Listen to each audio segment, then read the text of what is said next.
여러분 반갑습니다. 어반입니다. 오늘 이야기는 대한민국이 이미 망한 게 결정된 이유라는 제목으로 이야기를 해보려고 합니다. 이게 블라인드 핫글에 올라온 글인데, 뭐 전체적으로 봤을 때 공감되는 부분도 있고, 내가 보기에 조금 오버 같은 부분들도 있긴 있는데, 여기에 대해서 이야기를 해서 나쁠 건 없겠다라는 생각이 들어가지고, 오늘도 여러분들에게 경각심을 알려주기 위해 가지고, 대한민국이 이미 망한 게 결정된 이유라는 주제로 이야기를 한번 풀어나가려고 합니다. 오랜만에 그것만 해보자. 누구도 빠르게 나온 대로 계속 다르게 이름 그냥 비트에 나가네. 헤어지세요. 반갑습니다. 어반입니다. 이거 블라인드에 최근에 올라온 그리고 며칠 되지도 않았어. 그리고 제목이 말 그대로 대한민국이 이미 망한 게 결정되었다로 올라왔거든요. 그래서 뭐 이 사람이 주장하는 거 국가철도공단에 다니고 있는 사람인데, 일단 첫 번째로 얘기하는 게 기본적으로 생산 가능 인구가 경제력이다. 그래서 전 세계적으로 초저출산율 1.3 이하가 3년 이상 지속되면 그 나라 인구는 복구 불가다라는 연구 결과가 나와 있고, 근데 우리나라는 5년 이상 초저출산이 유지 중이고 현재 0.7마저 깨지려고 하고 있다라고 이렇게 얘기를 합니다. 그래서 이미 이 생산 가능 인구에서 무너졌고, 발음이 안 돼. 초고령화율 또한 독보적인 세계 1위다. 그래서 여기에 대해서 얘기를 하는데, 우선은 인구는 여러분들이 알다시피 그 복리로 흘러가게 되는 게 있거든. 그래서 투자 같은 경우도 50% 날아가게 되면 이게 50%가 올라가면 회복이 안 돼. 그래서 예를 들어 여러분이 10억을 투자했는데 50% 날렸어. 그러면 5억이 되잖아.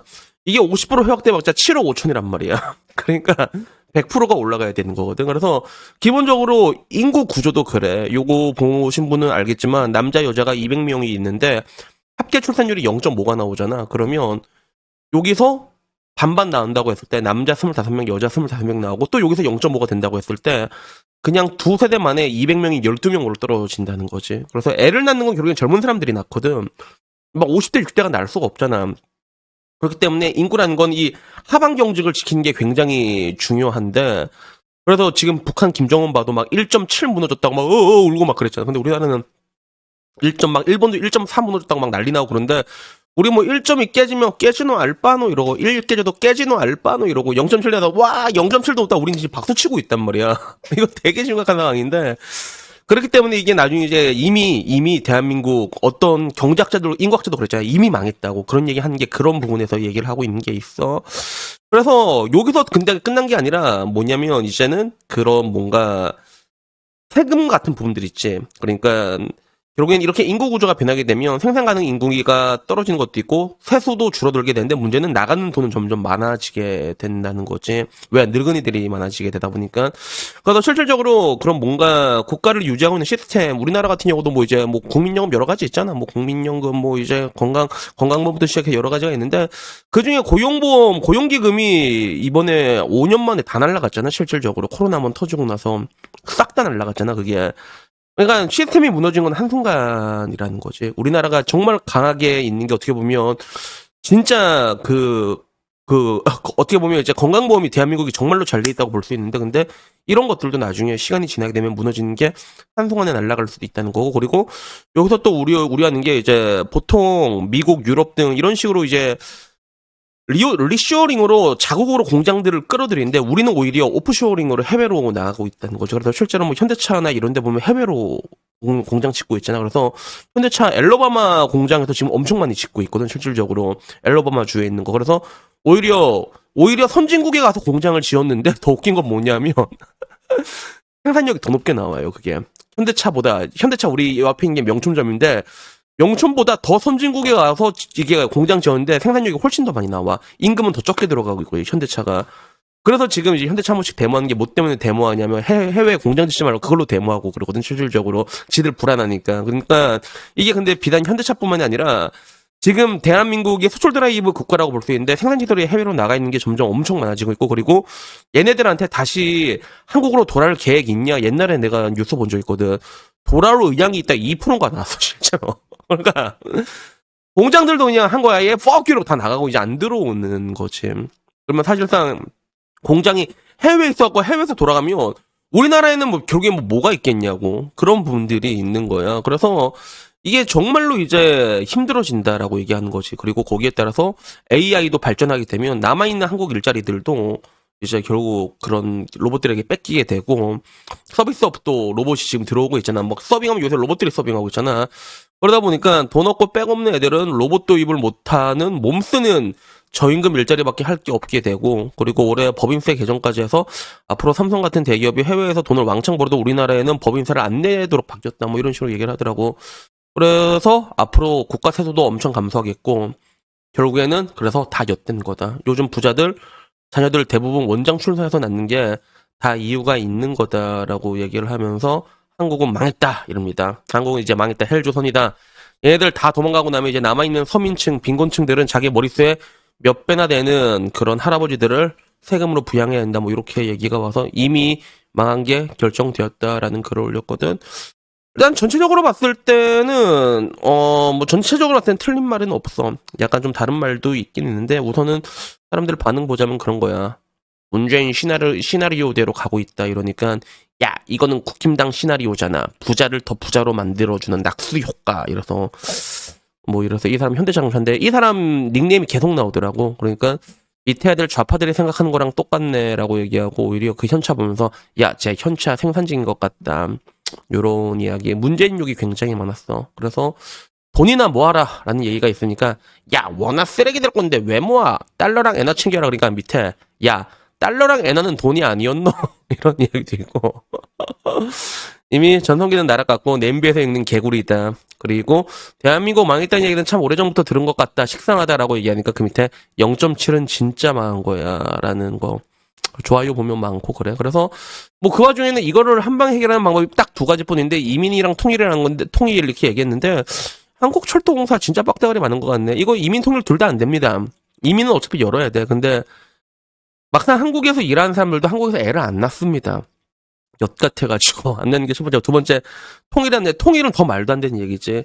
옛날에 동독서독 통일했을 때 동독서독 그 차이가 한 2배 정도 났거든, GDP가. 근데도 그렇게 피똥으로 쌌단 말이야. 지금 한국이랑 북한 40배가 넘게 차이가 나는데 이거를 통일을 하면 해결이 된다고? 병신 아니야 이건 진짜? 그래갖고 나 댓글 보면서 야 참 한심하다 이렇게 생각하고 있었는데, 뭐 결국에는 그래, 뭐 다들 고령층들을 어떻게 해야 된다, 고령층들이 문제가 되다 보니까 이제는 장생활 리스크잖아. 그래서 뭐 그 와중에 고려장을 해야 된다는 얘기도 있었는데, 근데 이 부분은 근데 좀 변할 필요가 있어. 노동적인 부분에서 조금 나아지게 할 수 있는 부분들, 내가 봤을 땐 뭐가 있냐면, 노인들을 계속 일하게 할 수 있는 시스템을 만들면 되거든. 근데 그러려면 최저임금 제한을 풀어버려야 돼, 그게.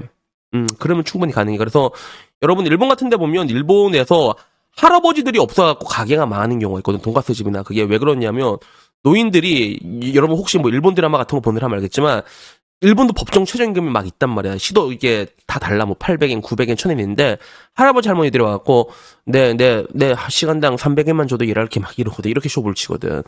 그럼 그 할아버지는 막 300엔씩 받으면서 일하는 거. 최저임금 절반도 안 되면서. 일 시켜주면 막 일 계속 하거든. 그 맨날 돈가스 만들다가 나중에 이제 그 할아버지들 죽으니까 안 돌아가는 거야, 그게. 진짜.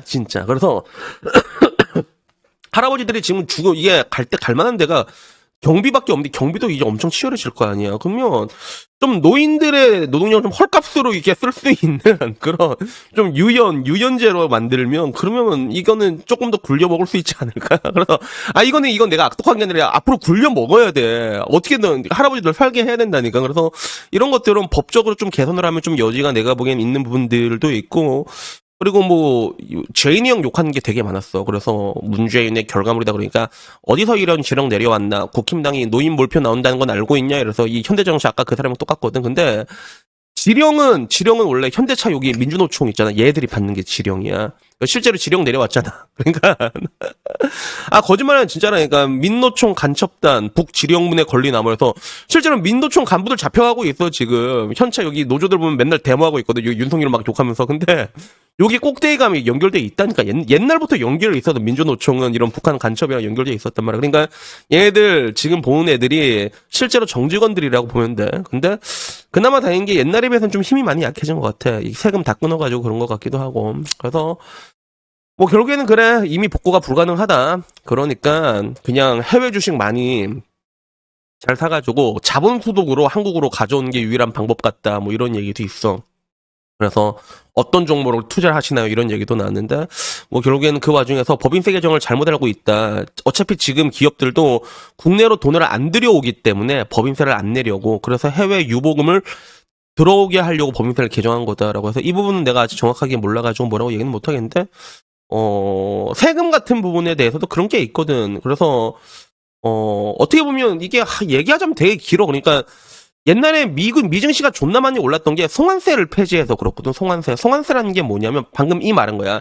해외에 버는 기업들이 국내로 돈을 들여올 때 거기에 묻는 세금이란 말이야. 근데 미국에서 그걸 폐지를 했거든. 송환세를 폐지를 해갖고 그때 돈이 왁 들어온 적이 있었단 말이야. 그래서 약간 이런 느낌이야. 이런 느낌으로 조금 이제 해외에 있는 돈들이 국내로 들어오게 하려고 뭐 개정하고 있다 이런 얘기도 있는데, 요건 나중에 내가 기회가 되면 한 번 더 얘기를 하면 근데 재미없겠다 이건 얘기하는 게 나을 것 같아. 뭐 여튼 그러고 결국에는 그런 거야. 문씨덕에 빠미병이 펴지고 여가부도 예상 바짝 뽑아 먹고, 그래서 저출산의 노령화 성별 혐오 3단 콤보다. 이래서 해외로 자산 인제하고 투자 이민 해야 된다 2040 전까지라고 얘기하니까 또 방금 현차 나가지고 여가부 예산이 얼마인지 알고 이러면서 문씨 욕하는 것마다 겁나 카바치고 있는데, 내가 보기엔 이 사람 직원인 것 같아 실제로. 그래서 MZ세대는 문재인 때문에 죗된 세대다라고 얘기해서 지금 현재 블라인드 내에서는 우리 문재인이 형에 대해서 굉장히 안 좋은 그런 감정이 있는 것 같아. 그리고 그 와중에 제일 내가 좀 감동받은 짧은 댓글은 이거였어. 이재명이 문재인 걸 안철수. 야, 라임 되게 좋은데? 여튼간에 뭐 이런 내용이 있었는데, 근데 전체적으로 봤을 때는 일단은 지금 상황이 되게 좋지가 못하잖아. 좋지가 못해가지고 저도 여러분들한테 뭐 이게 여러 가지 얘기를 하고 탈출에 대해서도 얘기를 하는 건데, 근데 사실상 이게 점점 더 안 좋아질 거예요. 그래서 내가 2023년이 원년이 될 거라고 했잖아, 저출산에. 그리고 이제 2024년, 5년, 6년, 7년, 이제 1년 지날수록 이게 체감이 올 건데, 경제란 건 항상 연쇄적으로 흘러가고, 이게 아마 계속 안 좋아질 확률이 되게 높다는 거죠. 그리고 나는 이게 이 겨울은 영원히 끝나지 않는다고 얘기했잖아. 그러면 어떻게 해야 되냐라고 했을 때, 여러분들도 지금 아까 말한 것처럼 돈을 굉장히 많이 모아가지고, 탈출 준비를 하는 것도 하나의 방법이 될 수도 있고, 뭐 어떻게 될지는 끝까지 가봐야지 알 수 있겠는데, 근데, 나중 되면 세금이 많이 거둘 수밖에 없거든. 세금이 그럴 수밖에 없단 말이야. 그래서, 제 유튜브 채널에 가끔씩 라방에 오신 야미보이가 있는데, 야미보이 진짜 두바이로 이민 가려고 하고 있더라고. 왜? 두바이에 그 개인세가 없대, 그게. 미국도 보면, 텍사스 보면 개인세, 법인세가 없잖아. 그러니까 그 세금 없는데, 한국에서 세금 안 그래도 지금 많이 뜯기거든. 거의 절반 뜯긴다 보면 된단 말이야.